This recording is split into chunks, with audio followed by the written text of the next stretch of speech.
7.2 trillion pesos. Yan ang 2027 proposed national budget ng Pilipinas. Ngayon, himayin natin ang proseso sa pagbuo ng national budget. Formal nang isinumite ng Pangulo at Department of Budget Management ang proposed 2027 national budget sa Kongreso. Ang pinakamalaking budget na 976 billion pesos ay nalaan para sa basic education. 644 billion pesos naman para sa public works at 353.8 billion pesos ang para sa health sector. Malaki rin yung allocation para sa defense, transportation, agriculture, social welfare, at higher education. Yung budget na proposed ngayon, mas malaki siya ng 407 billion pesos kumpara sa 6.8 trillion pesos noong 2026. Paano nga ba nagiging batas ang national budget? Una, preparation. Pinaplano ng gobyerno yung gastusin at mga prioridad natin para sa susunod na taon. Saka maglalabas ang DBM ng budget call kung saan isusumite ng bawat ahensya yung plano at hinihingi nilang pondo. Pagkatapos, susuriin at pagsasama-samahin ito para mabuo yung National Expenditure Program o NEP.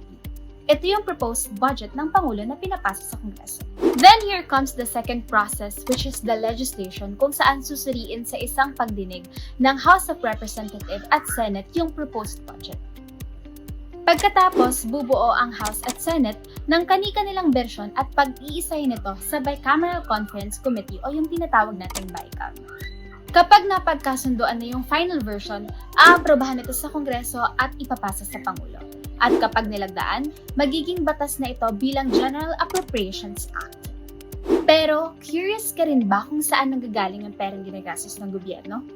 Una, sa tax revenues o buwis na mula sa mga tao o negosyo. Ikalawa, yung tinatawag natin na non-tax revenues gaya ng fees, charge, dividends, at kita mula sa mga ari-arian at serbisyo ng gobyerno. At ikatlo, yung pangungutang para punan yung kakulangan na hindi sapat sa kita ng gobyerno. Para sa taong 2027, nasa 5.2 trillion pesos lang yung prediction na makukolekta ng gobyerno kaya kailangan pa rin natin ng karagdagang financing tulad ng pangungutang. Sa kabuuan, ang perang ito ay hindi lamang numero kundi pera ng publiko.